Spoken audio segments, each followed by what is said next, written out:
ഇര പരാതി നൽകിയതോടെ രാഹുൽ മാങ്കൂട്ടത്തിൽ തീർന്നു എന്നാണ് CPM-ഉം BJP-യും വ്യാപകമായി പ്രചരിപ്പിക്കുന്നത്.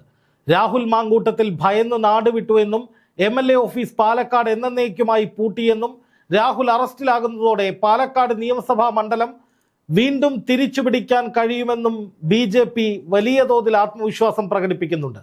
പാലക്കാട് നഗരസഭയിൽ എറിഞ്ഞു തോൽക്കുമെന്ന് ഭയന്നിരുന്ന പ്രശാന്ത് ശിവനും കൂട്ടരും ഇപ്പോൾ രാഹുൽ മാങ്കൂട്ടത്തിന്റെ അഭാവത്തിൽ അല്ലെങ്കിൽ ഈ ഇര പരാതി കൊടുത്തതോടെ അത് വലിയ രാഷ്ട്രീയ നേട്ടമാകുമെന്നൊക്കെ പറഞ്ഞ് സോഷ്യൽ മീഡിയയിൽ വമ്പൻ ആഘോഷവും തുടങ്ങിയിട്ടുണ്ട്. നോക്കുക, രാഹുൽ മാങ്കൂട്ടത്തിലിനെ കഴിഞ്ഞ 3 മാസക്കാലത്തോളമായി വളഞ്ഞിട്ട് ആക്രമിച്ചുകൊണ്ടിരുന്ന ആ ചെറുപ്പക്കാരനെതിരെ ആക്രോശങ്ങൾ വിളമ്പിയിരുന്ന സകലരും ഇന്ന് അത്യുത്സാഹത്തിലാണ്, തുള്ളിച്ചാടുകയാണ്. ആദ്യം ചില മൊഴികളൊക്കെ കൊടുത്ത് ഒളിവിൽ പോയ ആ ജൂനിയർ ആർട്ടിസ്റ്റ് റിപ്പോർട്ടർ TV-യിലൊക്കെ വന്നിരുന്ന് തള്ളി മറിക്കുകയാണ്. ഇരയ്ക്ക് നീതി വാങ്ങിക്കൊടുത്തത് താനാണെന്നൊക്കെയാണ് ആ ജൂനിയർ ആർട്ടിസ്റ്റ് ആവർത്തിച്ചുകൊണ്ടിരിക്കുന്നത്. അതെന്തോ ആയിക്കൊള്ളട്ടെ, ആഘോഷിക്കാൻ എല്ലാവർക്കും അവകാശമുണ്ട്, ആഘോഷങ്ങൾ നടക്കട്ടെ. പക്ഷേ ഈ ആഘോഷങ്ങൾ കൊണ്ടൊക്കെ രാഹുൽ മാങ്കൂട്ടത്തിൽ അങ്ങ് തീർന്നു പോകും എന്നൊക്കെ കരുതിയവർക്കുള്ള കനത്ത തിരിച്ചടിയുമായി രാഹുൽ മാങ്കൂട്ടത്തിൽ തന്നെ ഒരു ഫേസ്ബുക്ക് പോസ്റ്റിലൂടെ രംഗത്ത് വന്നിരിക്കുകയാണ്. സാധാരണഗതിയിൽ ജാമ്യമില്ലാ വകുപ്പിൽ അകത്തു പോകാൻ പര്യാപ്തമായ ഒരു പരാതി, അതും മുഖ്യമന്ത്രിക്ക് നേരിട്ട് സമർപ്പിക്കപ്പെട്ടാൽ സാധാരണ ഇത്തരത്തിൽ ഒരു പരാതിയിൽ ആരോപണ വിധേയനായിട്ടുള്ള ആൾ വലിയ പ്രതിരോധത്തിലായിരിക്കും, സമ്മർദ്ദത്തിലായിരിക്കും, വലിയ വെല്ലുവിളിക്കോ അല്ലെങ്കിൽ അത്തരത്തിലുള്ള പരസ്യ പ്രതികരണങ്ങൾക്കോ ഒന്നും വരാതിരിക്കും. പക്ഷെ ഇവിടെ അങ്ങനെയല്ല. രാഹുൽ മാങ്കൂട്ടത്തിൽ തൻ്റെ ഫേസ്ബുക്ക് പേജിൽ കൃത്യമായി തൻ്റെ മറുപടി അല്ലെങ്കിൽ തനിക്ക് പറയാനുള്ള കാര്യങ്ങൾ എഴുതി വെച്ചിരിക്കുകയാണ്. കുറ്റം ചെയ്തിട്ടില്ലെന്നുള്ള ബോധ്യമുള്ളിടത്തോളം കാലം നിയമപരമായി തന്നെ പോരാടും. നീതിന്യായ കോടതിയിലും ജനങ്ങളുടെ കോടതിയിലും എല്ലാം ബോധ്യപ്പെടുത്തും, സത്യം ജയിക്കും. അതായത് കേരളം മുഴുവൻ ഉറ്റുനോക്കുന്ന അല്ലെങ്കിൽ രാജ്യം തന്നെ വളരെ പ്രാധാന്യത്തോടു കൂടി ഉറ്റുനോക്കുന്ന ഒരു കേസാണിത്. കാരണം ഒരു MLA പീഡനക്കേസിൽ പ്രതിയാകുന്നു, നിർബന്ധിത ഗർഭഛിദ്രത്തിൽ അയാൾക്കെതിരെ FIR രജിസ്റ്റർ ചെയ്യപ്പെടുന്നു, അയാൾ ഇനി അറസ്റ്റിലാവുകയാണെങ്കിൽ അതൊക്കെ ദേശീയ തലത്തിൽ തന്നെ വലിയ തോതിൽ ചർച്ചയാക്കപ്പെടുന്ന ഒരു വിഷയമായി മാറും. കാരണം ഇയാൾ ഒരു കോൺഗ്രസ് MLA ആണ്.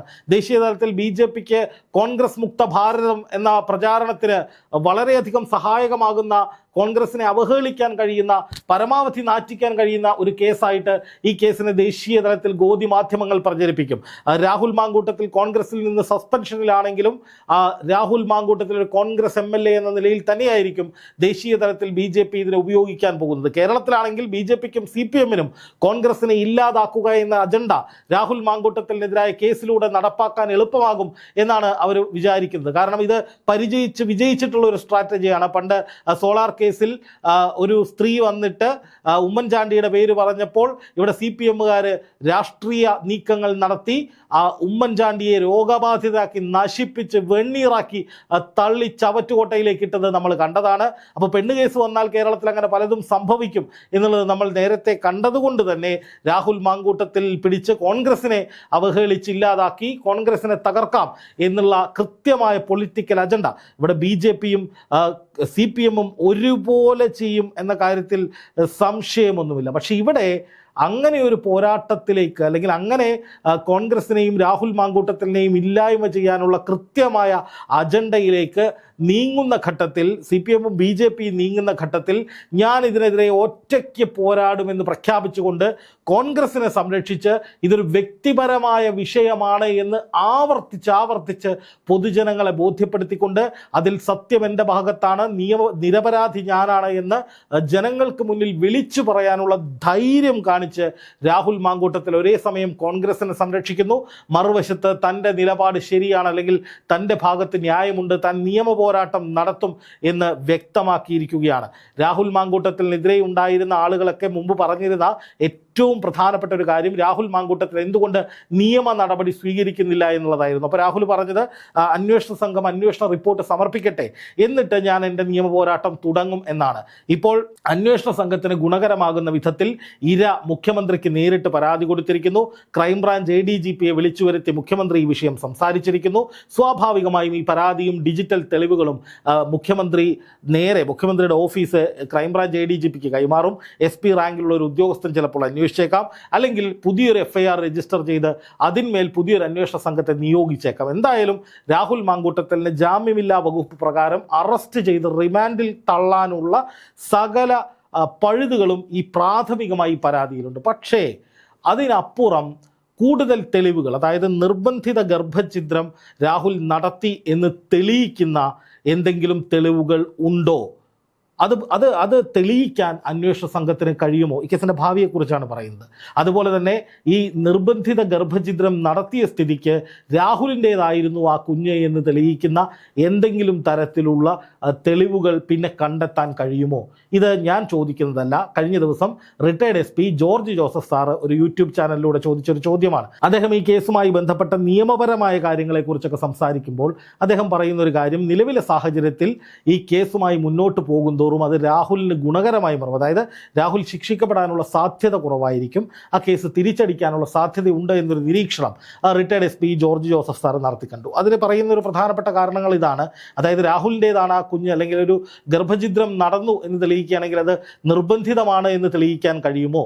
അതുപോലെ തന്നെ രാഹുലിൻ്റേതാണ് അത് എന്ന് എങ്ങനെ തെളിയിക്കാൻ കഴിയും? രാഹുൽ അതിനെ എതിർത്താൽ അതിനെ എങ്ങനെ നിയമപരമായി അതിജീവിക്കാൻ കഴിയും? അങ്ങനെയുള്ള കുറേ ചോദ്യങ്ങൾ retired SP George Joseph sir അതിൽ ചോദിച്ചിരുന്നു. അപ്പോൾ അങ്ങനെയുള്ള പല ചോദ്യങ്ങളും ഇപ്പോൾ ഉയർന്നു വരുന്നുണ്ട്. അപ്പോൾ അതൊക്കെ സാധൂകരിക്കുന്ന വിധത്തിലുള്ള തെളിവുകൾ ഈ കേസിൻ്റെ ഭാവിയിൽ ശേഖരിക്കാനായിട്ട് അന്വേഷണ സംഘത്തിന് കഴിയുമോ എന്നുള്ളത് വളരെ പ്രധാനപ്പെട്ട ഒരു കാര്യമാണ്. പിന്നെ ഈ മുഴുവൻ ചാറ്റുകളും ഡിജിറ്റൽ തെളിവുകളും പരിശോധിക്കുമ്പോൾ അത് നിർബന്ധിച്ചുള്ള ഒരു ലൈംഗിക പീഡനം, അതായത് യുവതിയുടെ സമ്മതമില്ലാതെയുള്ള ഒരു പീഡനം നടന്നിരുന്നോ എന്നെങ്ങനെ തെളിയിക്കാൻ കഴിയും? പ്രത്യേകിച്ച് പിൽസ് മുഖ്യം എന്നൊക്കെയുള്ള ചാറ്റ് പുറത്ത് വന്ന സ്ഥിതിക്ക് അത്തരമൊരു പിൽസ് ഉണ്ടെങ്കിലാകാം എന്ന നിലയിലേക്കൊക്കെ പറഞ്ഞില്ലേ എന്നുള്ളൊരു ചോദ്യം വരുന്നുണ്ട്. അത് ഈ പരാതി കൊടുത്ത ആളുടെ ചാറ്റാണോ എന്ന് അറിയില്ല. എന്തായാലും അങ്ങനെയുള്ള പല വാദങ്ങളും പൊതുസമൂഹത്തിൻ്റെ ഭാഗത്തു നിന്ന് ഉയർന്നു വരുന്നുണ്ട്. എന്തു തന്നെയായാലും ഇരയ്ക്ക് നീതി ലഭിക്കണമെന്ന വാദത്തിൽ നിന്ന് ഒരു തരി പോലും നമ്മൾ പിന്നോട്ടില്ല. കേസ് കൃത്യമായി അന്വേഷിക്കപ്പെടണം, ഇരയ്ക്ക് നീതി ലഭിക്കുക തന്നെ വേണം. ഇരയാക്കപ്പെട്ട സ്ത്രീയാണെങ്കിൽ ആ സ്ത്രീക്കൊപ്പം തന്നെ അടിയുറച്ചു നിൽക്കുന്നു എന്ന് പറയാൻ ഒരു മടിയുമില്ല. പക്ഷേ രാഹുൽ മാങ്കൂട്ടത്തിൽ ഇപ്പോൾ ഇത്രയും കോൺഫിഡൻ്റ് ആയിട്ട് സോഷ്യൽ മീഡിയയിൽ പരസ്യമായി ഒരു വെല്ലുവിളി നടത്തിക്കൊണ്ട് ഞാൻ നിയമപരമായി പോരാടും, നിയമപരമായി തൻ്റെ ഭാഗം തെളിയിക്കുമെന്ന് പറയുമ്പോൾ രാഹുലിൻ്റെ കയ്യിൽ എന്തൊക്കെ തെളിവുകളുണ്ട് എന്നുള്ളത് വളരെ പ്രസക്തമാണ്. കാരണം സ്വാഭാവികമായി രണ്ടുപേര് നടത്തിയ സംഭാഷണമാകുമ്പോൾ ഒരു ഭാഗമായി യുവതി പുറത്തുവിടുന്നത് പോലെ തന്നെ രാഹുലിൻ്റെ പക്കലും ഈ കേസുമായി ബന്ധപ്പെട്ട് ഇതുമായി ബന്ധപ്പെട്ടിട്ടുള്ള ഇതിൻ്റെ മറുവശം ഇതേ സംഭാഷണങ്ങൾ രാഹുലിൻ്റെ കയ്യിലും ഉണ്ടാകും. ഇനി അങ്ങനെ എന്തെങ്കിലും തരത്തിൽ ഗർഭഛിദ്രമടക്കം നടത്തിയിട്ടുണ്ടെങ്കിൽ അതിൻ്റെ രേഖകളും അതിൻ്റെ തെളിവുകളും രാഹുലിൻ്റെ പക്കലും ഉണ്ടാകും. അത് ഈ കേസിനെ എങ്ങനെ ബാധിക്കുമെന്നുള്ളത് വളരെ പ്രധാനപ്പെട്ട ഒരു കാര്യമാണ്. അപ്പോൾ ഈ കേസിൽ നിലവിൽ രാഹുൽ മാങ്കൂട്ടത്തിൽ വലിയ പ്രതിരോധത്തിൽ തന്നെയാണ്. ജാമ്യമില്ലാ വകുപ്പ് പ്രകാരം അറസ്റ്റ് ചെയ്യാൻ കഴിയും. ആദ്യഘട്ടത്തിൽ രാഹുലിനെ അകത്തിടാനും പോലീസിനെ അന്വേഷണ സംഘത്തിന് സാധിക്കും. പക്ഷേ ഞാൻ പറയുന്നത് ഈ കേസിൻ്റെ ഭാവിയാണ്. അതായത് പല കാര്യങ്ങളിലും തെളിവുകൾ ശേഖരിക്കാൻ എങ്ങനെ പോലീസിന് സാധിക്കും എന്നുള്ളൊരു ചോദ്യം, അത് ഞാൻ നേരത്തെ പറയുന്നു, റിട്ടയർഡ് SP ജോർജ് ജോസഫ് സാറിനെ പോലുള്ളവർ ചോദിച്ചിട്ടുള്ള ചോദ്യമാണ്. ഇതുമായി ബന്ധപ്പെട്ട് എങ്ങനെ തെളിവ് സംഘടിപ്പിക്കാൻ പറ്റും? ഈ തെളിവുകൾ നിലനിൽക്കുമോ?